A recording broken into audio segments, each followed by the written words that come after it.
You're listening to My Grito Podcast Network, celebrating the culture of Chicanos and Latinos one story and voice at a time. Listen to more My Grito Podcast Network shows over at mygrito.net. Connect on social, on Instagram and Facebook at My Grito, the My Grito Podcast Network. The Mind Buzz, now partnered with My Grito Industries. What I do with my hands. The Mind Buzz is powered by Mind Buzz Media. Mind Buzz Media is an on-site video and audio podcast production company. Have you ever thought about starting your own video and audio podcast? Or do you have an existing podcast that you want to take to the next level? Mind Buzz Media brings a professional podcast studio to you. Visit mindbuzz.org for more. The Mind Buzz.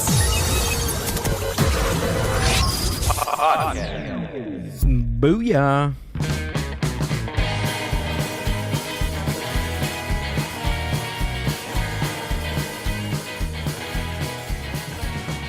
Boo. What is up, Mind Buzz universe? Welcome back to another podcast episode of the Mind Buzz, part of the My Grito Podcast Network. My name is Gil, and working the ones, twos, and sometimes the 69s. What's up, Amber? How are you? Stop saying that. What's up? How's it going? How you been? I'm good. You're good? You're a jerk. You guys had that whole entrance. That shit was tight. I was like, fuck, this is for real. It's for real, man. Yeah, it's tight. It's tight. It's for real. Let's just jump into today's guest because I am excited to talk to him. Before we talk to him, though, we got a few announcements. Tomorrow is the open mic, and that's June 19th. Guest hosting the stand-up comedy open mic in the city of Paramount is guest host Michael Garcia. I am excited for this. This is Michael's first time hosting. It's usually pretty fun when it's their first time. Other than that, what do we got? We got the open mic on the 19th. We have Delic live roast comedy open mic podcast on June 28th. Starts at 7:30. The guest host of this show is going to be C's Reynoso, the reigning champion of the roast tournament at the Ontario Improv and one half of the tag team championships. Sandy, also at the Ontario Improv. They will be guest hosting with me on that very special night, and we have Darby Cash featuring. Also, we have Thicky Ricardo and James Jablonski featuring on that night. Check out the link for more info. It is an open mic, so if you are a comic in the Southeast Los Angeles area, come and sign up.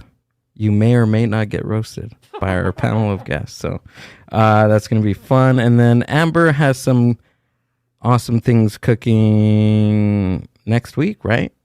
Yeah. Sorry, caught me off. So what do we got?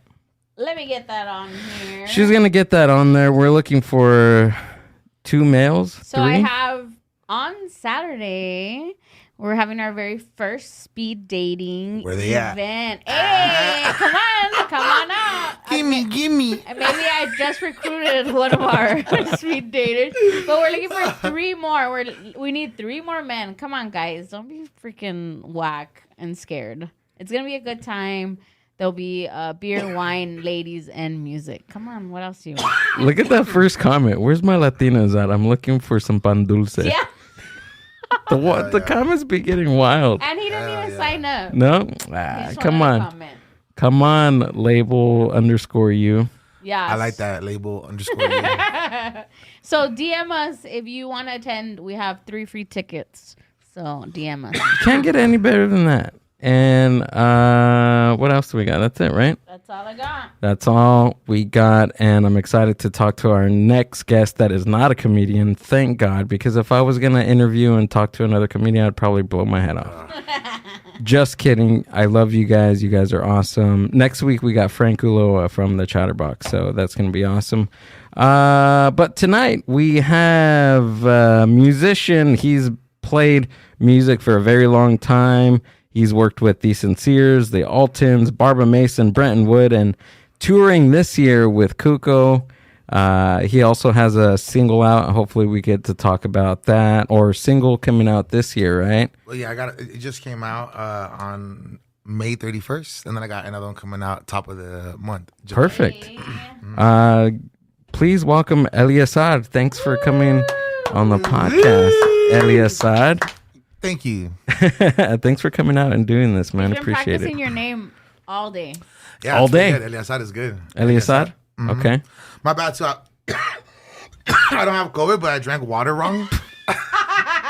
So it's in You're it's right here. okay. I think we're 4 years after we have to say we don't have COVID. You would think. Yeah? You would think. Yeah. There's some people out there still sporting masks. Yeah. The homie, my manager right now, my Uh-huh. current manager, he's at home right now, bedridden because his roommate has COVID. Dude. Oh, Shoot. So yeah. dang. So So it's still around, dude. Vaya con Dios. I hope he is okay. Yeah. Yeah. He's gonna be fine now that I'm no doctor or anything, but they Beautiful they seem to have this under control, right? I know. You want to scoot over just a little bit right Yeah, here? sure. Cool, Right so here. we can get you in the middle. Yeah, there we go. Hey, tight. That's how we do it. Thanks for coming out, dude, and doing this. We were looking over your bio. That's just some of the bands that you've worked with and musicians that you've worked with over the years. But Yeah, I wrote that. Well, I was like just looking at that list and I was realizing that I played with people. I was like, that's yeah, cool, dude. man. I was like, hey, I fucking, yeah, let's go. I think it's until you like either talk about it or like you said write about it that you really reflect on what you've done, because I feel like for Straight you up. it's just like a day-to-day thing, like you're just doing what you love and you're not really like Yeah, whatever. soulless, lifeless corpse moving around playing this shit. your hands are just moving on their own. At this point, I'm basically AI. I'm like, yeah. No, but it's been super tight. And looking at that list, yeah, it's been really. It's a long been a ride. list, dude, and I didn't even say half of the names that you worked with, man. Yeah, I mean, I forget, man. But the Altons and the Sinceres, I just got back from tour on Monday in the morning. Wow. So yeah, we were gone for 2 months, basically, from like April 18th to April 17th. So I'm a little shell shocked right now still. Wow. And then we dragged you all the way out here to the boonies. Oh, you're huh? good. You're good. You're good. I was actually, yeah, I was with a friend right now. We were working in this studio, so I feel very important right now. I was like, oh, I'm going to an interview right now. I was going to the studio. See you later. Yeah, dude. Appreciate you guys. And also, I was telling Gil, this is my first interview, I think ever. Oh, awesome. Ever. So I'm an open book. Ask me where the fuck, dude. Ask me about my dad right now. I'll be real, dude. What an only time, dude. Well, let's start with your grandparents. What color calzones you got on? I think right now they're black. I'm black shit. all the way up. Yeah. Dang. I just did laundry today, so I got a fresh pair on today, so I'm excited about that. Laundry's a thing on tour. Laundry's a thing. Yeah? That's I can only imagine, dude. Like, everyday things become challenges when you're on the road. Fuck yeah. Absolutely. What's the one thing that you could think about that is just like, we do every day, but we take and not advantage, but we don't for think about that. granted. Yeah, we take it for granted. Do you know? How bomb the kush is out here. No, California, man. dude, it's really fucking up right here. Yeah? Like in a good way. In a good way, it's up. But Uh-huh. no, there's so much. I mean, even just like simple things like the weather, which I know is a known fact for Cali, but not until you go to other places and you experience other places and you're like, oh wow, it's really bad here. It's really humid as hell in Texas and really super extremely humid in like Tampa and New York is super. I mean, all these places are super dope, bro. Like they're all super dope in their own way. But even New York, it's like temperamental. I don't know where it's sunny and then just pouring rain. And Wow. then, and then cool again and then like chill. You know what I mean? Yeah. And we're not used to that. We're not used to that like extreme shit. Did you grow up in Cali? Yeah, I did. So it's like, yeah, we're not no country boys and no No. forest boys, nothing like that. Like I'm learning all the fucking time that I'm like, damn, I am a fucking pussy. Right? Yeah, straight up, you know. But it's cool. Yeah. I can only see that because going camping is the only thing that I feel like, or let's just go to the beach for a full day, or let's go to the woods. Let's go camp Yeah. for a day. But you're moving, and not just moving, but you're working too. And you just see people like when you go to a gas station in the middle of like Independence, Missouri or something. Or I mean, that's a little bit more city, but even just like in a random cut somewhere, bro, you'll go somewhere. We went to a place called like Casey, Illinois. And when we got there, like there was some type of music festival going on. And dude, we crossed the street, me and the homies from the Sinceres. Oh, they're all brown foods too. I swear to God, bro, like everybody in their lawn chairs was like looking at us crossing the street, like, And I was like, man, this is some weird get out shit. Wow. Yeah. That's what we've had this conversation before where, because I've traveled like, to other states in the U.S. and I always feel like there's no place like California, and we're so, como se said, like we not babied, but we're lucky. We're lucky that we can walk out and no one looks at us differently. Because once you go somewhere in the Midwest or something like that, it's like you're standing out like a sore thumb, and it's like now you're the like obviously we're the minority, but you're really the minority in another place, and it's just like eerie feeling of like, why are you looking at me? And I always say pues too. I'm always like, I don't even realize it, but when I'm talking to people, I'll be like, all right, pues, all right, pues, like, I'll see you later, pues. I just say it on accident, I don't even mean to. And we were somewhere like in Missouri or somewhere, wherever the fuck the world's biggest chair is, and the world's biggest wheelchair. We like pulled off, we're like, world's biggest chair, world's biggest shoe. So then when we pulled off, and there was a family there, and they were like, oh, like, where you guys from? Let's tomamos una foto, and this, and we took a picture. And then I was like, all right, pues, que se cuiden. And then they were like, they stopped, they're like, oh, are you Mexican? Like, I love the Mexican, like, blah, like, and they were super excited, When I went to Louisiana, and my Uber driver was like, okay, honey, bye, have a great time. And she's like, you're so cute. Your accent's so cute. And I was like, my accent?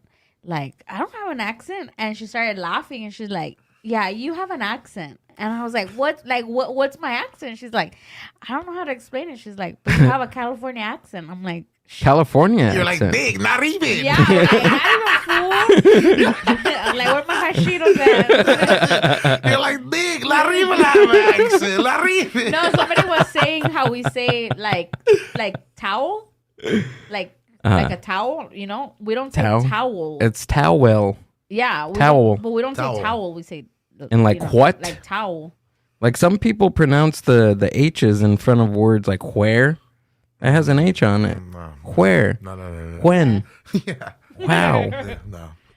I'm like, who does that? That's how we do it. I don't do it that way. You're like, I don't, but we do. Yeah. I don't know.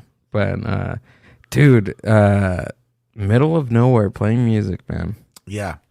It's cool. And also putting out music in the meanwhile. And like, I dropped the song on 5/31, so we've been gone since like 4/17. So that's been kind of a mission too, learning how to drop music while you're on tour and being responsible and being a big boy and still trying to be on top of it. And then also at the same time thinking like about because I have a production and songwriting group called the Brown Boys. So we songwrite for a bunch of people, mostly female artists right now on the roster. But like, it's also like, I guess when I'm on the road, I'm constantly thinking about that in my brain too. Like, man, what's going on back home with these projects? Like tapping in with the boys. I'm like, what's up with this? What's up with that? Blah, blah, blah, Yeah. So, yeah. But it's cool. Grateful. You got a lot of stuff going on, man. Thankful. How long have you been playing music for? Since I was 5. Whoa. I'm 5 years old? I'm 30 now. Yeah. 25 years of making music. I started playing accordion when I was 5. Accordion? Dang. Yeah. At 5 years old? At 5. Really? That's my dream. That's my dream instrument. If I could learn how to play anything, it'd be that.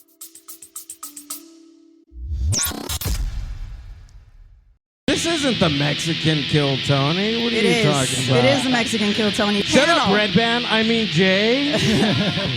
This is 100% Kill GILL. Hey, fool, I didn't know you brought your fucking Chicano studies teacher today, dog. You did. And hopefully you learned something. Probably not with the I don't know. I haven't walked through curtains like that since I was born. Never my mom. That was Trời ơi bạn đi một tuần có gặp mày mà bung mày dân tù lù ly Feel free to sing along if you know the words. You guys want to see Darby Cash next month again? Yeah? Yes or no? I'll be honest, I would kiss you just for the bit. Dude, you're not down. You're not down. You're not down. Oh my God! Oh, we got Dylan fucking comedy open mic, damn it! Oh my.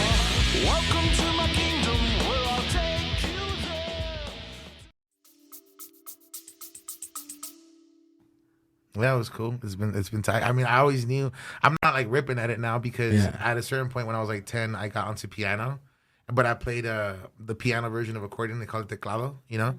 So then it was easy for me to kind of pick it up. And then, What were you playing, like norteñas or like polkas or? yeah, like a lot of like polkas and norteñas because I went to school. So like at the school they were like Italian foods and French foods. So it was like. So they were teaching other shit too, you know, like not just like they knew that the city was mostly like Latinos, but they were also teaching like the shit you're supposed to be learning, like some French shit and Italian shit, whatever, you know. So then I was learning that stuff, and that's how I learned how to read music when I was a little kid, and then so when I got on the piano, I was maybe like 9 or 10. My mom bought me one from Costco for my birthday, and then it had the little light ups on it, you know, the little lights. And dude, if a Casio rep or someone ever hears this, fucking, you know, their product actually worked. Like the Casio light up things, I learned like how to play Mozart and Beethoven and all this shit through that when I was a kid, bro. Like through the little lights, and now we're here. Shout out. Wow. Shout out the little fucking lights. Straight up. To Casio. Yeah, What do you think that kept you playing for all these years? Is it just something that you fell into, or did you really love the music? No, dude, I have this like divine gravitational calling towards like this thing we call music, and I'm just super grateful and blessed that I don't know, I get to just do this shit, dude. Like, you know? And people are like, oh man, you're gonna make it one day, bro. Like, I've been making these corridos. Like, you're gonna make it, bro. You're gonna blow up. This shit's about to blow up. I'm like, dog, I'm already having a fucking good time, bro. Like, it gets better and it's tight, you know? Yeah. I mean, obviously shit sucks sometimes. Shit sucks everywhere sometimes, you know? Yeah. I'm dealing with some random ass like fraud bullshit right now. I'm like, man, motherfuckers, man. Even when shit's going good, shit's going whack somewhere else. But, you know, regardless, I'm like, dude, I feel like whatever that phrase means, I've maybe figured that out, because that was a couple years for me just like not doing a regular job no more. And even if I got $50 in my account, I'm like, dude, I got $50 in my account, but like all my shit's paid and I'm just doing music. Like, that's tight, you know? Yeah, you're doing everything that you've ever wanted to do, and that's playing music, right? Yeah. I mean, and someone was like, that's your dream job. And I was like, my dream job is like getting head on the beach while I'm fucking smoking in Hawaii, and they're paying me for that shit, you know? That's my dream job. That's a dream job. But it's a good second dream job. It's a good runner-up job. It's a good day job. I'll take it. Going around the country. That is wild, dude. Yeah, that is awesome. That's what's up, man. Shout out to Sinceres and the Altons. They brought me out to like my first tours for sure, you know? Yeah. Dang, that's cool. How'd you get into the scene and meeting those people? Through my partner in my band, the singer and one of my like partners for producing them is Brian Gazzo. He plays drums for Brenton Wood and plays drums for he's playing with Aaron Frazier now as well, and a couple of different people, man. He's done like, we call him the king of Tiny Desk because he did a Tiny Desk with like Omar Apollo and Denzel Curry, and like he recorded the Tiny Desk for the Sinceres. He was their engineer, you know? Oh, that's cool. So we just, you know, the Brown Boys in general, like I think we're all like hired guns is what they would call us, you know? Where we kind of just play a couple of different things and do a couple of different things. And so, and then we also, aside from playing and backing up people, we also like produce and songwrite. So there's just a couple of different bags we're getting into. And within that, Gaza was already gigging with these guys, and then a lot of Bretton Woods band, they are the Sinceres and the Altons, you know? So then they needed a keyboard player. He came up one day, and, you know, Gaza recommended me, and we hit it off. It was all cool. I remember Gaza saying something like, "Oh, they need to know that you're not going to be all fucking horny though, because like, because horny is like a phrase that we use when you play too much, when you're too excited, and you're like, okay, you know, and it's like I could be horny all the time. Like if I just saw that shit, like I get all excited and I'll be like, you know, oh fuck, you know, yeah. So he's like, you know, it's not like that over there. Like it's not like no jazz shit over there, because you know we study jazz and all that. You know, it's like it's not no jazz shit. It's like it is, but it's not. It's like, you know, keep it simple and be in the band and focus on your part and be a team player. You know. So if you could do that, it'll be good, you know? And I was like, I could do that. Yeah. That's funny. That's a funny phrase. Yeah. I'd be forgetting that people don't even say that shit. I just be talking. You're like, nah, I ain't horny. Yeah. Ain't horny right now, guys. Yeah, dude. Or you have a hot mic on you during a concert and you're like, oh, I'm not being horny tonight, guys. It's all good. I will say that for sure. Yeah. No problem. I'll ask for apologies after, I guess, you know. That's Chicago, New York. What other places have you been to? We went to Detroit, Seattle, Portland. I got a lifetime ban from Canada because I tried to go into Canada in Vancouver, and then they told me no, because you have something you're not supposed to have. I was like, all right, yeah, but it wasn't really me. But you get banned for that? For crossing the border? Or? Well, I got banned because it wasn't me that had something on me. Full discretion, but I was in that group.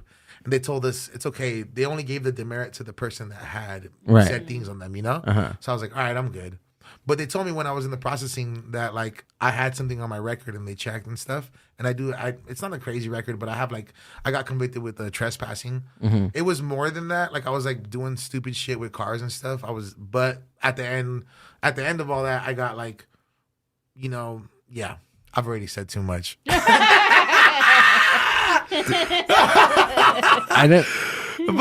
I heard they don't even let people with DUIs in Canada or something like that. Can you look that up, Amber? Oh my God, yes. No, I'm serious. If you have a DUI or a DWI, they don't let you into the country. That is freaking wild. Yeah, no, they're serious about that shit. They're serious about that shit. Yeah. About everything. And they're assholes, respectfully. Fuck you, Canada. People at the border. Canadians, you're cool, but not Drake and not the people at the border. Fuck y'all. A DUI conviction can make it difficult to enter into Canada because the Canadian government considers it a serious criminal offense. However, there are some options to overcome these barriers, including temporary residence, permit, and yada, yada, yada. But it just says that it makes it difficult to get into the country because of a DUI. That sucks. So the trespassing thing that I have, like, I guess over here it's a misdemeanor. Over there, they treat it like a felony.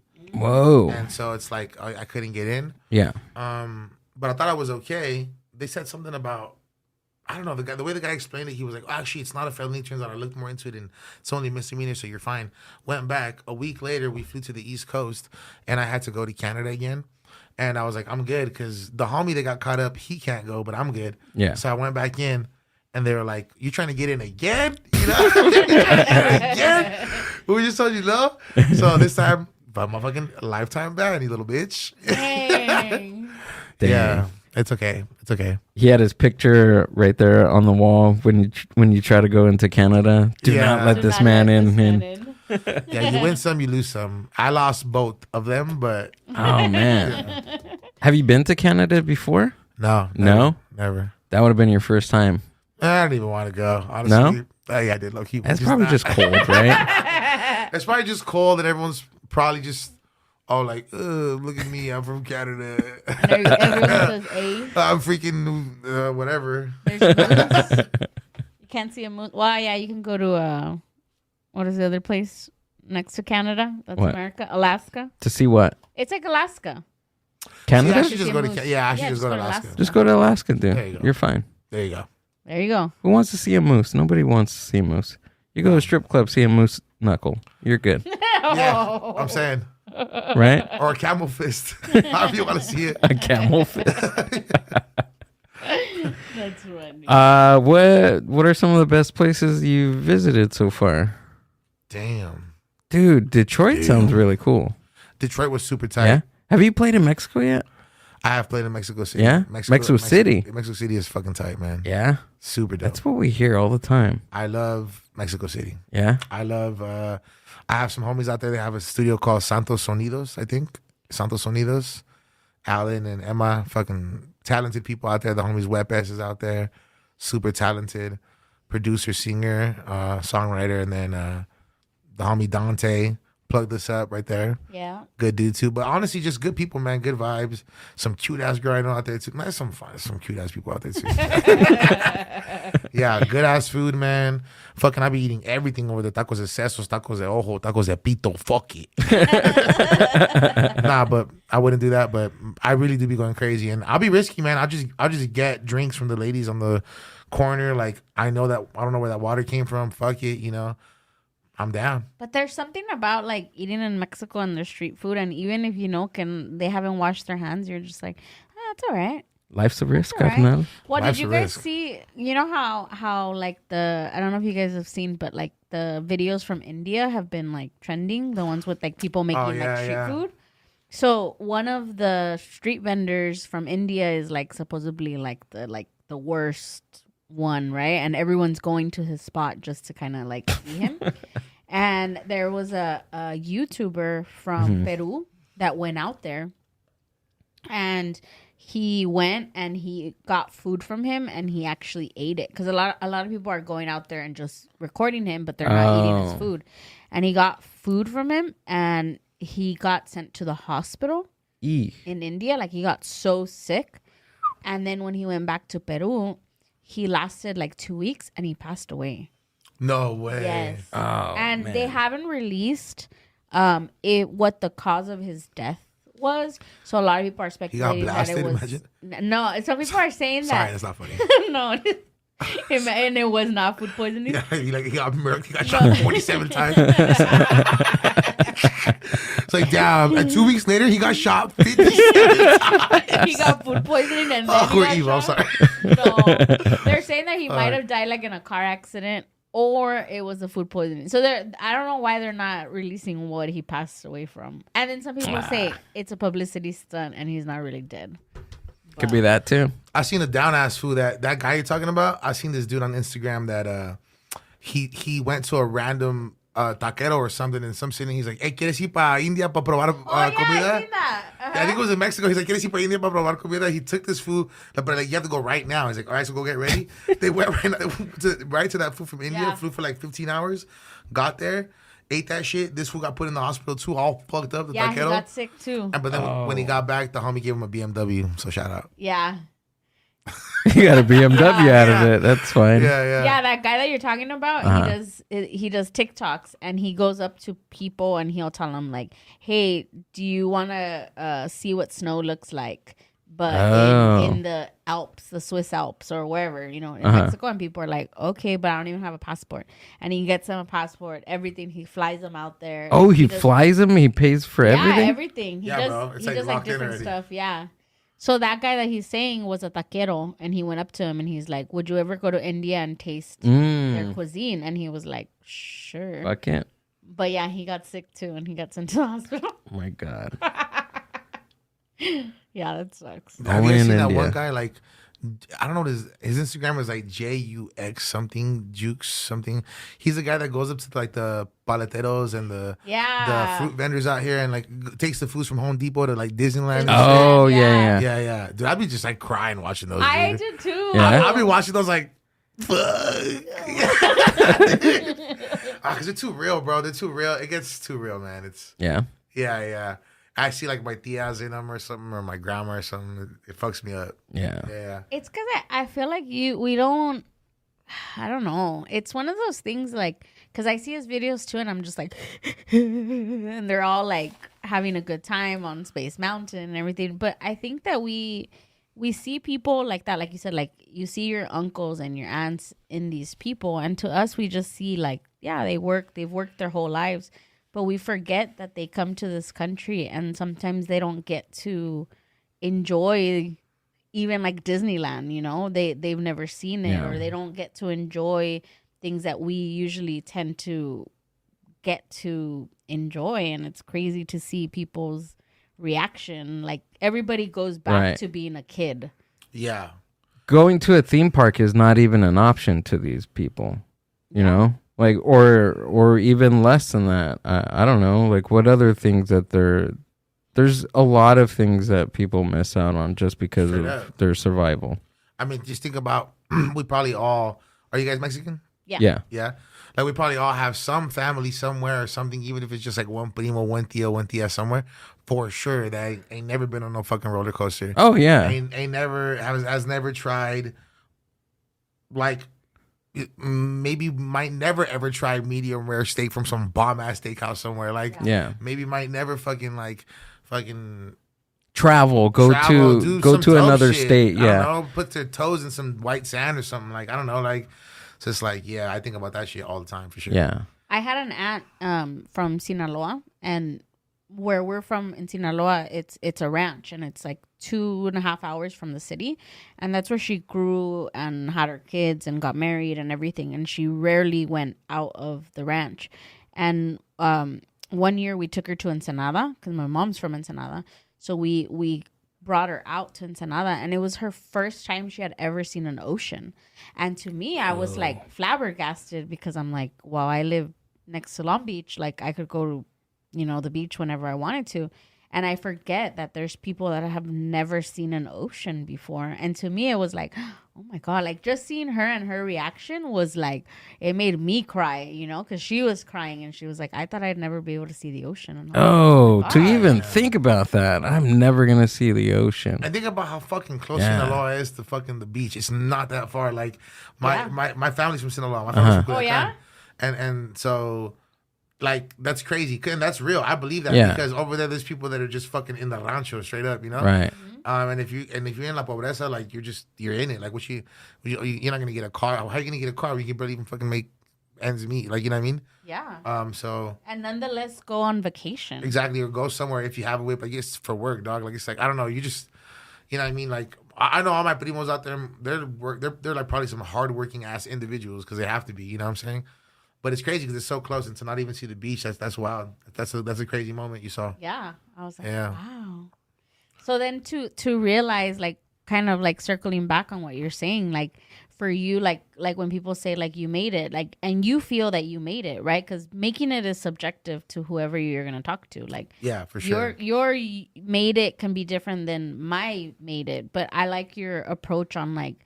You do feel like you made it. Like you're just enjoying yourself and things can only get better for you. Yeah. And that's or worse. But I know worse, but like your experiences, like you've already done so much that it's just like that's cool. That's really cool. Nah, I mean, I'm very grateful and feel like for a long time in my life, I thought that when I was just working a regular job and I was in some toxic situations, I thought that I just wasn't one of the chosen ones, that people get chosen, and the people that get chosen, they're the ones that got noticed, they got noticed in life, and so they got chosen, and so they deserve it, and I deserve to be a dishwasher or a pizza boy or whatever, because that's just like I didn't get chosen, But then it's kind of like some stupid, like, weird psychological thing you're playing yourself, because then you kind of realize, like, at a certain point I snapped out of it and I was like, dude, what are you talking about? Like, getting chosen? Like, motherfucker, you make it happen for yourself. You know what I mean? But when you're young and it's like repetitive patterns of thinking, you don't think that shit. You just be in these like trapped mentalities. You know what I mean? Do you think it was that realization to the changing your perspective that changed all of it, or was it did it happen gradually, or was there like a certain like pinpoint where in your past that you're like, okay, this happened and everything else kind of fell into place? Do you remember that?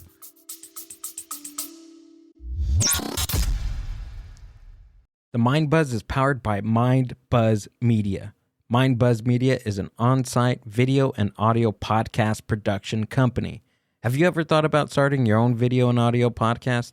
Or do you have an existing podcast that you want to take to the next level? Mind Buzz Media brings a professional podcast studio to you.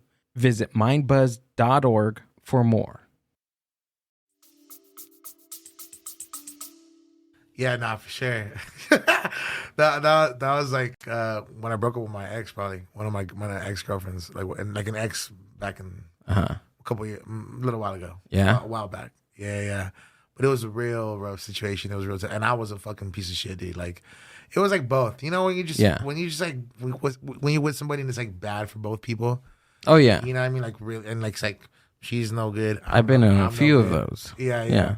So it's like, I was constantly believing, I'm not even going to say made to believe, because it's like you believe what you believe through your conditioning and stuff. But I was believing back then for sure that, the music shit wasn't for me. I wasn't cut out for it. Like, I was wasting my time. And I just kind of gave up, bro. I just kind of gave up. And I was just a dishwasher and like washing so much fucking plates that like when I would get off work, like I could just stand my pants up in the fucking, like I could just stand them up when I take them off because they're all dirty. You know what I mean? Like, and I don't know. Like, I just honestly thought that was it. And, you're mentally so weakened by your emotions sometimes that you're willing to put your passions and the things that you've been doing your whole life aside just because you're like not okay in the head. You're not okay in the head and you're trying to please somebody, So then you get out of that situation. And then when you get out of that situation, we broke up and she kind of like liberated me of that situation, so to speak, And then after that, I kind of had a moment where I was, we broke up kind of weird, bro. Like, I was in the studio working. I had been working in the spot and I had kind of made a decision that like, you know what? Like last 2 years, I was like, you know what? I don't give a fuck what anyone thinks. I don't care what she thinks, what anyone thinks. I'm just going to start doing music. Even if it gets people mad, I'm just going to start doing it. You know what I mean? And then that snowballed and I started working for the studio and she was definitely not liking it. But one day, me being oblivious and being a dude, like, I'm not doing nothing wrong, Like, I was at the studio and she called me one day. She's like, Chris, I'm outside. That's my real name too, Chris, She's like, Chris, I'm outside. And I'm like, oh, fuck yeah, dude. I think my girl brought me Starbucks. I'll be right back, dude. So I go outside and then like she breaks up with me. And I'm just like, fuck, all devastated. And then my boy, one of my boys who produces with me all the time, his name is Stretch. He walks out the studio and he sees me like kind of in that moment where like I think he could tell that I'm getting broken up with or something, And then he just kind of walks back in and I walk back in the studio and they're like, what's up? You good or what? And I'm like, yeah, I'm good. I was like, oh, like, yeah, I'm good.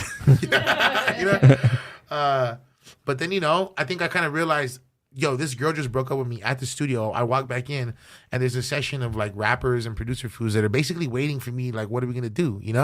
I can't just be all crying right now in this room, even though a girl that I was just with for like almost like 6.5 years or something like that. Wow. Like, even though she just broke up with me, I can't like do that right now because there's a bunch of fools around that if I do that, this is about to be the weirdest session of all time. You know what I mean? Yeah. So I think that started happening every day. These fools were pulling up every day. I never had a moment to like process that. You know what I mean? I never had a moment to like have that moment like, damn, I just broke up with this girl that I've been with for 6 years. Like, we were in this weird mode of working on this album. I'm in this group called Brother Smack. It's like a rap group. And so I rap on that shit and produce and stuff. And we were working on that album. So these fools are on my ass like every day. Like, what's up? Let's get in the studio. So I don't really have a day to just post up and be like, oh, damn, So I never really had that moment. And next thing you know, that turned into like 2 months. Next thing you know, that turned into like 6 months. And next thing you know, I was like, hey, you know what? Like, fuck it. I'm just going to lock in. Like, all that shit that she was like, I'm not going to be able to do. And people were like, oh, you can't do this. You can't do that. I'm like, I'm going to do that, So then I started, my name, Eleazer, I think I kind of started using that name because one time I got a ticket on an old car that was hers. And we went to go pay it at the LA courthouse. And when I was there, we were already in all toxico mode. And she was like, I went up to the cashier and she was like, name, please. So I gave her my name all whitewashed. And I was like, Christian Eleazer Moraz, And my ex goes, are you fucking stupid? Are you so fucking stupid? You can't even say your own fucking name. It's Eleazer. And I was like, okay, it's Eleazer, And I don't know why I just internalized that. And I was like, come on, I'm going to use that, man, And maybe in some ways it was like a manifestation of like, if I use that name, then it's like me wearing that chip on my shoulder and being like, I'm going to do it, even though they're like, I can't do it. You know what I mean? And now we're here. Now I just like the name. Now it has nothing to do with that. Now I'm just like, that's dope. Yeah. But then I started dropping these. So I was rapping and still rap and make all types of stuff, R&B, indie, rap stuff, hip hop. I'm a student of hip hop and forever till I die, So just, everything's kind of rooted in that. And then, like I said, my family's from Culiacan, from Sinaloa, and my mom's side is from Jalisco, So I've always just had banda and corrido around my whole life and been singing with my brother and segunda and stuff my whole life. And so like the corrido thing is not really like thing that just kind of came out of nowhere. Like I've been making some of these for like 4 years, 5 years. Some of these that I'm working on, and I just recently met my manager Alex, good dude, maybe like a year ago or something like that, and he was really adamant about like, what's up with these corridos, man? And even when I was on the first tour, like kind of not really paying attention to this shit, he was on my ass, kind of like him and my boys, they were like, what's up with this shit? You're just not gonna put it out? Like you've been having this shit for like 4 years, 5 years, So now we put out this first one and it's doing good and it feels good, man. It feels good to just kind of start doing it. And that's why I'm also doing interviews now. This is my first interview ever because I've kind of had that whole middle of my 20s just like fucking up my life and giving up on shit to like, and then so there was that reason. And then on top of that, I was like, there's not really much for me to say. I'm not really doing much yet. I guess I wanted to put something out that's worth it. You know what I mean? Nice. Yeah. Anyways, I'm talking too much, but no, dude, you're good. And this single's a corrido or what? It's a corrido. It's a corrido. Can we really? Can we play it? Yeah, absolutely. It's this one, right? Yeah, it's probably more. The better one's probably like to the first video, probably. This one? That's the actual audio from it. Yeah. So we're gonna play this now. Gotta hit the thing.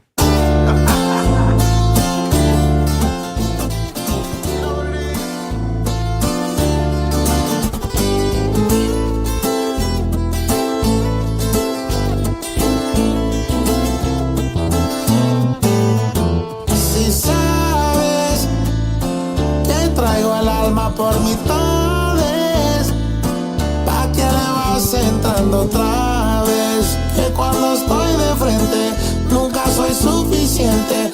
Dicen que quedamos mejor con otra gente, pero que sabe de nosotros. Te juro por lo más que dicen que nunca he mirado dentro de tus ojos como yo. Nadie más como yo.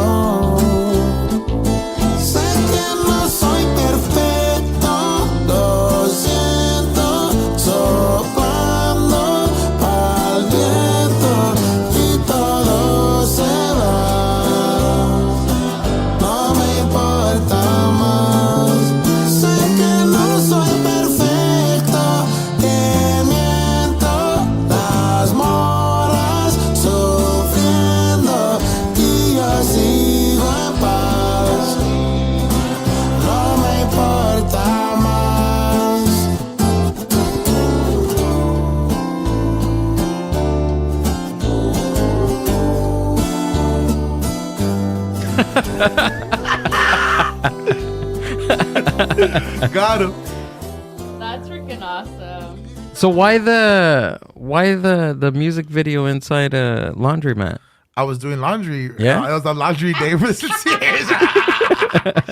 That's not even a music video. We just shot that on the iPhone. But really? I was just doing laundry. I was like, hey, let's get a video, man. Oh, okay. Yeah. I mean, there's a bunch of videos like that, dude. Because it's just I'll just be posted with the homies. I'm like, let's just shoot something real quick. Like, oh, that's cool. Yeah. That sounds. I thought, really good. I thought it had a more meaningful than I'm just doing laundry. No, I was just doing laundry. Hey, but that's cool, man. Yeah. You made a cool video. Thank you, bro. Yeah. And it sounds really good. Sounds really awesome too. Appreciate you. Yeah. Appreciate you. Yeah. Really Most of the time, like I'm playing them on piano. I guess when I'm playing live with the Altons, like I've been playing these, but just on piano. And oh, really? I think like the third video is me. I think that's how I kind of started doing it. That one, This yeah. one, Lo Siento? Yeah, it's more. Let's play a little. I feel like people haven't really heard that too much. That's why it's kind of.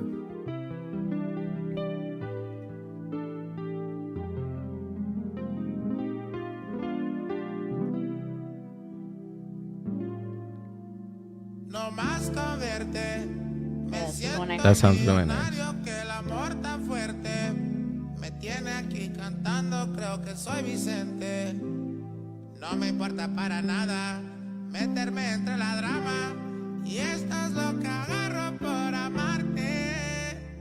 Te pones enojada con cualquier razón. ¿Dónde se nos fue todo el tiempo? Enséñame por favor. Sé que no soy perfecto.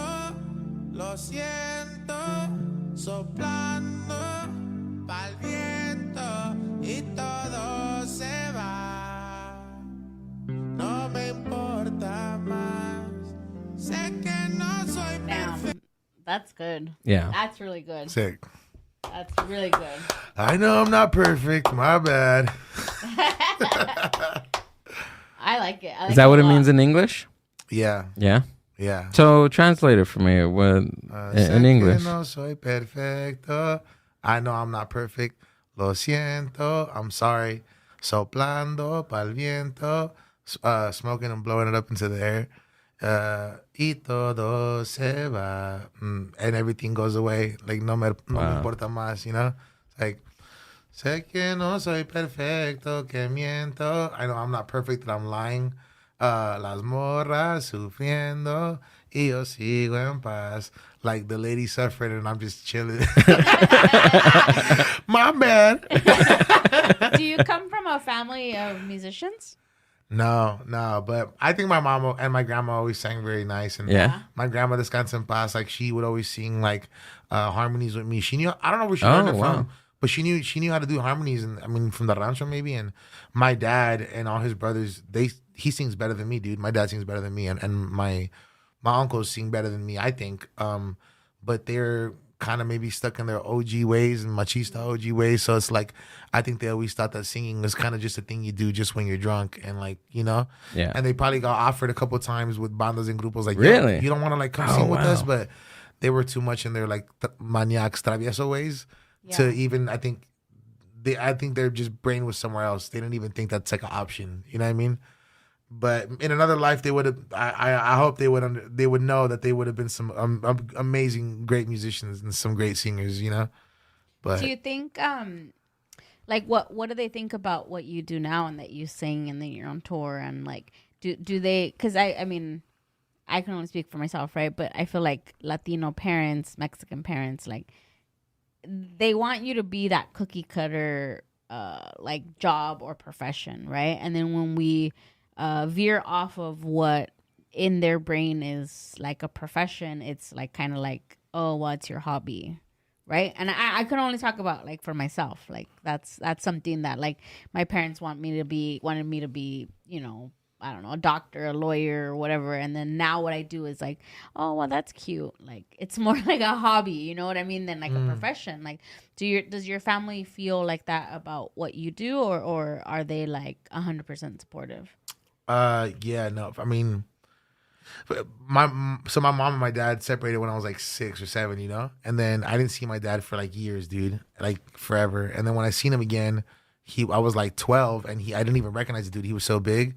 So I feel like I've always had like two separates. Like my mom's side has always been super crazy supportive, dude. Like they've pulled up to everything. And when I dropped the single Lo Siento, they all wrote with the graduation thing on their cars, like Lo Siento out now by Eleazer, like stream everywhere. Nice. Like, and my whole family be driving around the city, like doing that. And like, they're those type of people. Like, that's my mom, you know, and like my aunts and my sisters and everybody, they're big on that. And they're also always joking with me, like, oh, come on, hurry it up so you can take us out the hood, like, you know?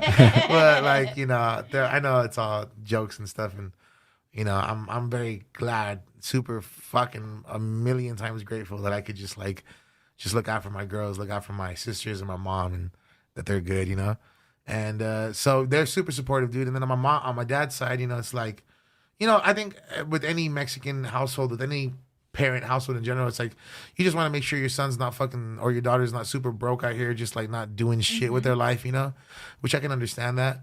But you know, it was a lot of like, I think not understanding in general, like, oh, ese Cristo todavía anda en el pinche estudio, todavía anda haciendo, like, he's still out there making the songs, he's still out there and, you know, doing his little thing, you know, and not knowing really what I'm gonna do, like, when is he gonna get a real job type shit. And you know, I wasn't even making corridos and stuff back then. I was just rapping and playing keys and making beats and stuff. And so I don't think they ever really got it. You know, I think that they just thought I was just some fucking fat, lazy stoner dude in my room. And like, that was like what I was going to end up on that side of things, you know? And a lot of weird comments, man. You know, I even like got a Grammy nomination for helping produce on the Protege album, an artist from Jamaica. You know, some reggae stuff. And I remember when I posted that up, like some of my cousins were like, "Oh, nice! And how much is the Grammy check for? And like, how big of a check do you get for getting Grammy nominated and this and this?" Right. And I'm just like, dog, like, fools just can't be happy, dog. Like, fools just can't be happy for somebody. Yeah. You always gotta have some weird shit to say, and you know, I don't know. It's always been a weird relationship on that side, but you know, now these corridos are dropping, and clearly everybody on that side is for sure fucking with it, you know? And I think I've gotten some messages. I got a real ass message from one of my cousins on my dad's side recently, and he was like, man, you know what? Like, you've taken this music thing further than any of us ever could have imagined we ever could, man. Like keep it going, like, don't stop. And in my head, I was like, I don't think that's true. I think you guys could have gone way further than me, you know? But still, I'm thankful, you know? So, yeah. I think some change in perspective lately on my dad's side for sure, you know? I don't know that he's heard my music. I haven't talked to him in a very long time, but last time I talked to him, my brother was on the phone with him, and I was just basically like, I was like, hey, is that my dad? And I was like, hey, what's up? And he was like, hey. I was like, hey, I'm a fucking rich ass rock star now, man. I travel the fucking world. I'm a fucking rich ass rock star. You know that shit? And he's like, yeah, I heard your mom told me. Your mom told me to you. Yeah, I seen on Facebook. I was like, nah, I'm just playing. I'm not fucking rich. Yeah, you're good. He's like, all right. It's not real until it's on Facebook, dude. Yeah. But yeah, dude. That's some of the lore, some of the Eleazer lore right there. Do you think that, like, I mean, I guess this is it's a personal question, but since we're on the topic of your dad, like, do you think that you do some of the things that you do you feel like maybe you do them so that your dad could see them? Nah, definitely not. No? Nah, hell no. Like, no, you're like, maybe a psychologist would tell me that. I don't know. Like, nah. I did study psychology. Amber did study 3 years of psychology. No, honestly, I think it's kind of I think, to be honest, what it is, it's a pretty fucking ironic because everybody calls my dad Ellie, you know, and I actually always fucking hated that name. And then it seems like the best option was for me to use my real name for the corridos, Eleazer. And I'm like, and sometimes people be like, hey, what's up, Ellie? And I'm like, you're like, call me something else. You know? But nah, I mean, I let go of all that shit a long time ago. Yeah. Like now I'm just going down memory lane, reminiscing when people were dickheads. You know what I mean? Because they were dickheads at one point, but for the most part, I think that's not the case. Now it's like, I mean, we even have like some pretty trippy shit, which I never thought would happen. Like where like all my cousins on my dad's side, they all have a group chat now. They're like, let's go on vacation, this and this, and I'm like, let's do it. Fuck, I'm down, you know. Yeah, but I think it's one of those things too. You know, my dad's an interesting dude. Where I feel like our relationship's always been more like, especially now, you know, that whole thing of me joking like I'm a fucking famous rock star and shit. It's like he's really just more like the homie now. Like it seems like I don't know, like someone that I would, you know, I know he's my dad, but when I see him, I'm like, I have a stepdad, and my stepdad's like, this fool has been waking up like at 7 a.m. every single day. Swear to God, hasn't missed a workout since like I was like 16, dude. He's like super disciplined and like cooks for my mom and washes all the clothes. Aww. And like fucking takes all the dogs out and adopts all the cats on the block and feeds them and buys them a rotisserie chicken. Swear every single night from Food for Less. Swear, not joking. He's a fucking real one. You know what I mean? So it's like, you know, I can't even like compare. You know, it's like one homie is like that. It's like that's why I can't really complain too much. It's like I definitely have had some weird grabs from my dad, but like. My stepdad's always been there, and he's always been a super real one. So I have no excuse to be like, I never had a real one around to show me what it is to be a good dude. You know what I mean? So that's tight. You know? Aww. Yeah. A rotisserie chicken. Shout out Oaxacans. He's a real Oaxacan. So he buys the chicken and he feeds it to the stray cats? Yeah, dude. Like he works at a chicken spot too where they'll make chicken, but if he can't get chicken and bring it, he'll go to like Food for Less and buy a rotisserie chicken and feed the cats. And they are all at my house like at 7 or 8 and they know what's up. Like it's time. Yeah. Wow. They're all ready for dinner. Yeah. Damn, dude. That's a good-hearted person. Imagine it's all sick joke and he's plumping them up so he can eat them. He eats cats. You just don't see him. He's like, así los quiero, gordito. You sick fuck, Saba. You leave them alone. And we're all, oh, the cat man. That's funny. That's cool, though. That's good. I'm glad to hear that. Yeah, man. Fucking good. Yeah, but, you know, now we're here making music. Grateful as ever, baby. You know? Feeling like I'm barely getting started, you know? Yeah, I think at a certain point when at the top of this, we're talking about you writing all of your credits down and you really don't realize what you've accomplished in the past. Like, how long has this journey been started for you? Like where I was actually full-time music and stuff? When you just probably full-time. when I was like 26, so maybe like 5 years now, 4 years, like 25, something like that. Did you like just get up and quit your daytime gig and you know what? I'm just gonna make this decision to chase my dream. Yeah, I was working in a real estate office, and I went up to the homie Steve, who was the manager there, and I was like, "Hey, Steve, swear this is a real story." I was like, "Hey, Steve, I think I'm gonna quit, man. I think I'm gonna go try to do music full time." He's like, "Hey, you know what, man? You know what my favorite sound is, man? This right here." He was tapping his money machine. He's like, "This is my favorite sound right here, man. Every morning I wake up, I bring my duffel bags in. You see me, Chris. You see me. I bring my bags in. So I bring my Coach bag in. I bring my Dolce & Gabbana bag in. They both got money. I count my money up, baby, every single morning. I love real estate. I wake up and I love this shit." He's like, "When you wake up, you gotta love that shit, you know." I was like, "So if that's what it's gonna take, then do it. You know, you always got a job right here when you want, you know." But so then I left. You know, he was a real one. He's doing 25 to life right now for fraud. Whoa! What? Yeah. I was just gonna say, I want to be like him, counting my money. And I'm like, never mind. I don't know what he was doing, but he's a hustler. Shout out. I know that. That was a turn. Yeah. That was a turn. I thought he was like still at his real estate. I found out through the homie though. I was like, "Dude, what's up with?" Because he still does real estate. My friend, you know, a good friend of mine from my childhood. And I was like, "What's up with this fool, Steve?" You talked to him, and he's like, "Dude, that fool's doing 25 to life." For what? God, you know, I was like, "Oh shit." Dang. And the last conversation you had with him, it was quitting, or did you talk to him after that? That's the last conversation. Yeah. Oh my gosh. Yeah. That is wild, dude. Embezzlement, all types of shit. Whoa. I mean, he was like doing some crazy shit because he's like, I don't know how it gets pretty shady, but he was doing where you're like buying finance when the houses are foreclosing. You know, and he's buying them off of them at the like, you know, with the debt and stuff. It's like a whole thing. So whoa. Yeah. Real estate people are another type of people. Definitely. Yeah, my job for a little bit was like going to people. I didn't even know this was going to be my job, but it was basically going to people's houses who are foreclosing. And then I would knock on their door and be like, "Hey, what's up? Are you guys foreclosing? Like, we'll buy your house from you for right now, like on cash." And I'm just a young kid, so I'm just thinking like, oh, I'm doing them a favor. Yeah. And they're like, "We told you guys to fucking leave me alone right now. We'll fucking kick your ass." And I'm like, "Oh shit," you know?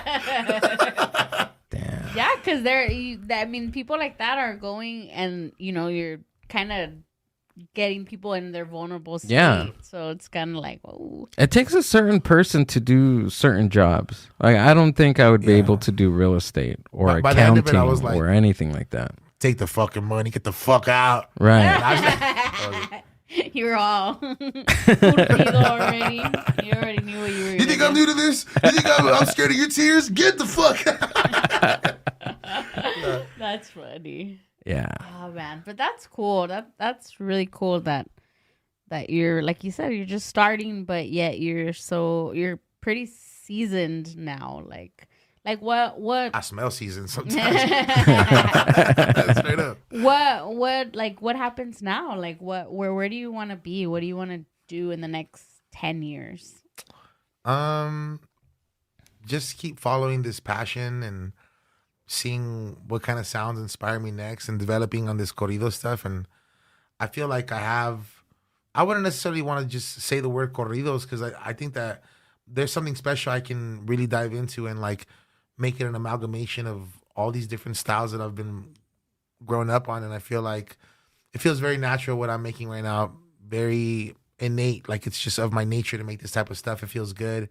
And I just want to follow these sounds more, see where it goes these next couple of years, make more music, collab more with people, just get my voice on the mic more, just do more shit, and see where it goes. And I know it's going to go somewhere good. I think one thing I'm noticing is just, you know, consistency, keeping my head down, being consistent, being true to, I guess, my purpose, you know, and ultimately one day ending up being some like Mexican Rick Rubin type for sure. Like I said, I'm for the most part, what I do day to day, what I'm coming from right now is like, I'm mostly like a vocal producer and songwriter for like a couple of female artists right now. Like right now we have an artist that we have in from France. She's here for two weeks. Her name's Seitou, Seitou. I just call her by her first name, Asila, but Seitou is her artist name. And we have her here for 2 weeks. We've had her here on 2 other trips where we flew her out to work on some batches of music. And I've just been writing with her and the Brown Boys, producing stuff. And There's another actress girl. She just dropped a movie called Don't Tell Mom the Babysitter's Dead. Her name's Simone Joy Jones. I remember that movie. They did like a remake. A remake. Oh, Yeah. cool. So the lead of that movie is a really good friend of mine. I love her to death. I love her to life too. I tell her. But yeah, Simone, also great singer, great actress, putting out a project right now too. So, and then there's a kid named MKY, Mikey Jimenez. Another one, amazing singer, fucking like some Mexican usher type motherfucker, super dope. So there's a couple people, man, just like writing that. That's what I do most of the time. So that's what I would love to just basically, like, I see this thing where it's like I can do really well with this Eleazer stuff, create a branch of my own with this, you know, a little pocket of my own with this region of music / this hip hop trap, you know, type of amalgamation combination. Whatever shelf life that has, but I know that I'm meant for a lot more than just being an artist, you know, and I know that I'm meant for like label type situations and other things where I'm helping artists develop and do those kind of things, you know what I mean? And I would love for at one point in my life just to get to a point where labels are shooting us new artists or shopping us artists that they need a revamp on their sound or a new album, whatever the fucking, we're working for like a month at a time on a budget with them or something and just on our own terms, you know what I mean? That type of shit, you know what I mean? And yeah, I'm really excited for this stuff. This French girl is a threat. She's dope, man. She's super dope. Dang, that's cool. Wow. Yeah. So just, I'm all over the place, dude. A lot of pop, I work with these Korean guys, some partners from Seoul called Divine Channel, and we made some Japanese stuff for these groups called Exile. This dude named Exile Takahito and this other group, Generations from Exile, like some dope shit, yeah. Damn, dude, you got a lot going on. Yeah, I'm excited for that stuff, man. Yeah. Well, if you're passionate about it, right? It's not. It doesn't even seem like work. It's just you're living the dream. You're doing what you love every day. Yeah, You're counting your money in your money counter. Like not like metaphorically, right? Because he's the one that told you. I do one soon now. I'm gonna do one soon for sure. Yeah. No, because I mean, like, he's the one that told you, right, that he loves what he did. Like, he loved the sound of it. He loved getting. So to him, it wasn't a job. So yeah, metaphorically, you're counting your money in your money counter. Yeah, absolutely. And I can't wait to see where it goes. It's yeah. I've been reading a lot too on just understanding more of like this music business literacy and understanding like where all the money comes from, where it's going. It's not much coming in from like the streams, you know, but like also just how to create opportunity for me and the homies. You know what I mean? Yeah. That's cool. Yeah, that's the one thing too. Networking, nobody teaches you how to network. Nobody teaches you how to get onto podcasts. Nobody teaches you public PR. Like there's companies out there, right, that do that for you, but to do it yourself, you know? Yeah. It's tough. It's hard. It's a lot of stuff because you're not just making music, you're also like you're making these videos for yourself, you're doing it all. Like there's a lot of stuff that goes into producing something, not just for yourself, but it seems like all your other projects too you're producing for. Yeah, and I'm very gung ho about it, just excited. Yeah, I feel like I need to get better about maybe the time management as far as. But that's anybody, dude. That's just a human experience. A person having a 9-to-5 have a worse job at doing anything time management, but when you're working literally 24/7, like it never stops, right? You're always thinking about something. I think as a creative person, your mind is always running on ideas. You hear something cool on the radio, or you have this weird thing that just comes into your mind as an idea, and you got to put it down. You got to record it. You got to write lyrics down. It's never ending stuff. As a creative person, man. And I'm big on like honestly, dude, for real, I just think as a songwriter especially, and that's where all this comes from, even this corrido stuff is just from being a songwriter, working with these people that we're working with right now, and it all comes from that passion to just be a songwriter and just get stuff off, and I just want to develop that craft more all the time. That's really what it boils down to. I'm very passionate about developing the art of like songwriting. Yeah. You know what I mean? Because if the passion's not there, then why do it? You know? Yeah. Trust me, people still do it without the passion there. That's right. But just how? That's just like doing like for instance, I quit my job 2 years ago. And I I felt like I wasn't passionate about what I was doing. I was just doing, general office stuff. I wasn't happy. I knew that there was something more that I was capable of. And I think just believing that you can do something better with your life, that's the little push that some people need. Believing in themselves. Yeah, and just maybe wanting more. Situations. Wanting more. People want more, but do you really want more? Do you really want more? Yeah. I don't. I think even right, Amber. This subject has been coming up for the past couple days. Of if you really want something, go out and do it. Like there's no excuse. If you really, really want to do something in life, there's no excuses. And if there is an excuse, figure it out. Find a solution on your excuse and move past it and do it. There's always you can't do everything, but you can do something. And even then, you could do most everything. Even if you do it bad, you can still do most everything. Yeah. Like honestly, dude. Like for real, I love that phrase. Ain't nothing to it but to do it. Yeah. Yeah. Ain't nothing to it but to do it for real.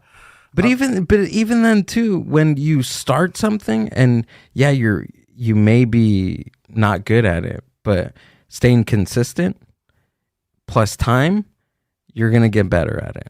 Yep. No matter what it is. You keep working at it and thinking in your mind that you can do it and you work towards it, manifest it, think about it all day long and practice it. Yeah. And then over time, it's going to change. Even a little movement forward is still moving forward to do something that you want to do. Yeah. And if it feels gratifying and it feels good, that's all that it needs to feel like. Just good for you, Yeah, dude. I know plenty of people that are, I feel like I'm constantly reminding myself and maybe in some ways trying to remind some of the homies like, dude, you could be doing anything right now, bro. You could be fucking, like I said, washing dishes or shoveling shit or snow or be working for Amazon or UPS. And shout out all the homies that are working fucking regular jobs and still doing this music shit. Like I have so many of those that are working for like UPS and things like that. And I'm like, damn, dude, these guys are like out here, bro. And then they still put in the same amount of time as me in the studio. I'm like, you guys are psychopaths, dude. I don't know. Dude, you have no idea. Okay, because I have friends that do as much comedy stuff that I do. They even do more, and they have a full-time job that they work during the day or at night. And I think that is fucking wild.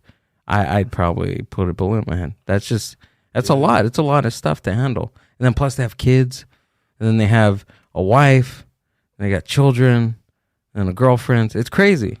I was gonna say, do you guys have kids? No. Together we don't. No, not together. Okay, nice. I don't have any kids, but I just see like with collaborators and people around me, that's definitely a thing, right? And like I always trip out. I'm like, I don't have a semblance of like certain expenses, right? Because I really don't, dude. Because I'll know homies like that. It's like they're making money from the music, they're making money from their regular hales, and it seems like they never have money. And I'm like, where does it all go? But I don't know that feeling of like having lives to support for. Yeah, you know what I mean? And still paying rent and all this shit on top of that. Like, I don't know that feeling, dude. So I am in a way grateful for that too. But it's also a choice, dude. It's like I know that in another universe where I wasn't so driven to be obsessively in the studio and doing things all the time, in another world I was meant to be like a dad that just like has like 20 kids and just kicks or you're probably still at the real estate place, something like that. Or maybe you're doing 20 years time for fraud. Maybe I loved real estate. I love, obviously, as you see, I love talking. You know what I mean? But more than that, I just love connecting with people, and I love the feeling that I get when I feel like I've really connected with somebody, and especially when it's over something that we both want, like money or even just to win or a situation, I love that feeling. So, I'm really big on like leadership, bro. And I read like leadership books and listen to leadership podcasts all the time. And like, I love this one podcast called BYB, Becoming Your Best. It's a dope one, I'm like I said right now, I'm really on that kick of like reading more books that I guess will educate me on the craft of like music business and I just love talking, bro. Yeah. I love connecting with people. I honestly think that what I do is not like, man, I think that my job right now is I meet somebody, they're dope, or they think I'm dope. Maybe they don't 100% realize. Sometimes they already know, but other times I've been in situations where a person doesn't maybe 100% realize like how great they really can be. But I can see it, and I can see the potential, and me and the homies can see it. So then we try to elevate them to be the best version of themselves that they can be. And then they in turn inspire us to also be better versions of ourselves. And we're constantly pushing each other, and it creates this dope relationship and this huge environment of love and like where we're supporting each other in the studio. And I'm not saying we're all in the studio fucking hugging and kissing each other all the time, but it's just like when you have this environment where you could be open, dog. Like it's a crazy environment to be around a bunch of dudes, and not soft dudes either. Like they can maybe some dude can beat your fucking ass, but just because he's this tough dude, like when you're in a certain environment where you create this openness, everybody can be open to talk about whatever the fuck. You know what I mean? I feel like that's super important in the studio. Even in this type of environment, like in a podcast studio, to create that comfortability to be able to have someone be open, right? What's the same thing in a music environment where you create this relationship with somebody, and you have this back and forth with them, and hopefully you guys understand each other and push each other to that place, and then you guys show each other love and support each other and have all this dope friendship, and then as a bonus, you make good music, you know, and that's tight.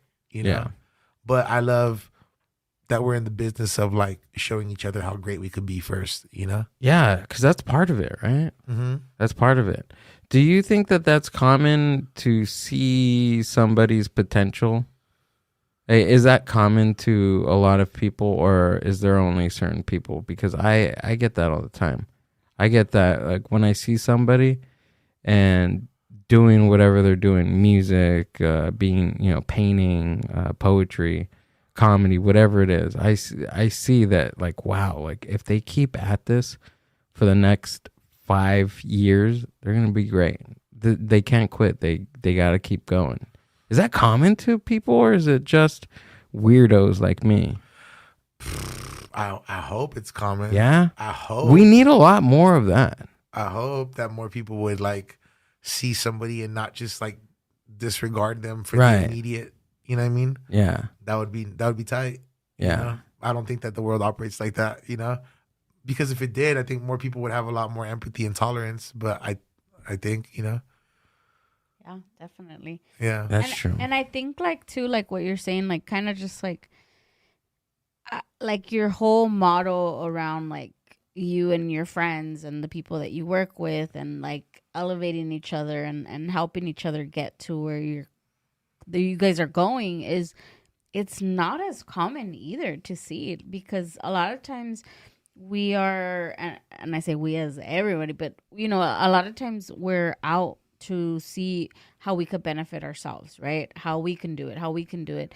And like Gil and I have had this conversation several times, and it's like Gil, has come to realization too, and so have I, that you can't always do things by yourself. Like it's just not realistic to grow and to be a better person and to get where you want to get to by doing it all by yourself. Like it's just not realistic. And I think like by you saying what you're saying about that, like it's really refreshing to hear that there's that like camaraderie between you and the people that you work with and your friends, and that's really cool. I love those guys for sure. Plus, we don't all start like that. I don't think anybody innately starts like, man, let me collab with all these people. I think when we all start our thing, we're like, man, I could do this shit on myself. I could do this shit on my own. Yeah. I don't need nobody else. That one fool didn't want to fucking have me in my pocket. Fuck that motherfucker. I could do this shit on my own. You know what I mean? Like, this one fool didn't want to produce with me. He's like, I could do this shit on my own. Like, that's how I think a lot of us start. Not everybody, but I think a lot of people, like, I definitely started with that mentality of like, this is by myself. I don't need nobody else. Like, fuck this shit. You know what I mean? Never collaborating with nobody. And then I think you just get older, and a part of it's like realizing like, hey, nothing's happening for me. I just want to collab with people. And then the other one's just like, you know, the obvious, dude. Like when you get in a room with another person that is on that same wavelength as you, great things happen.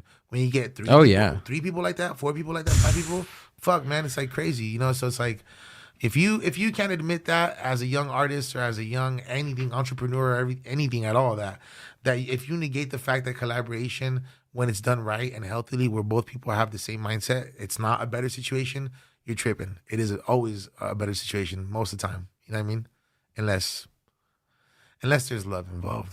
Get that shit out. Eleazer, thanks for coming out and doing the podcast, man. I had a pleasure. It was awesome talking with you. Can you tell us where we can find you and what you got coming up?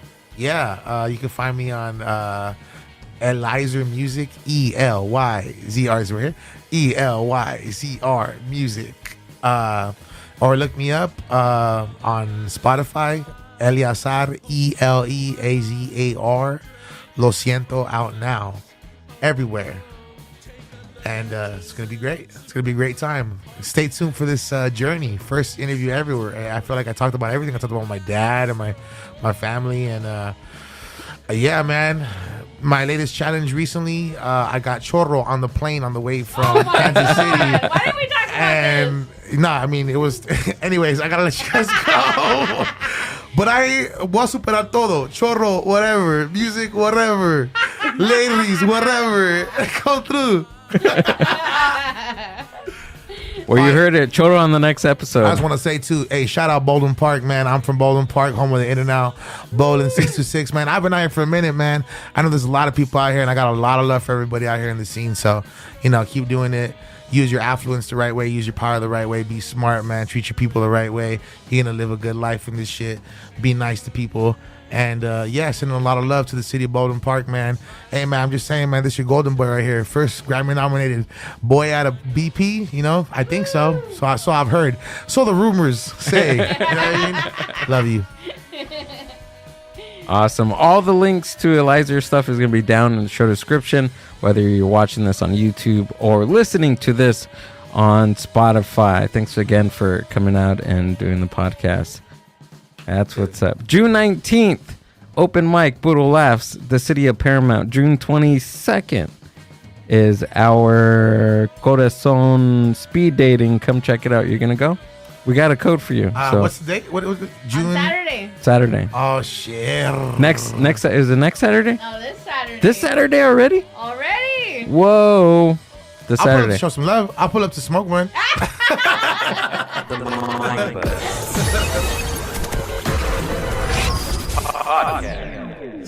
Thanks for listening to the Mind Buzz podcast. Subscribe to the Mind Buzz YouTube channel and watch full podcast episodes. Keep up with the hosts, guests, and upcoming events by following the Mind Buzz on Instagram @the Mind Buzz. See you on the next one.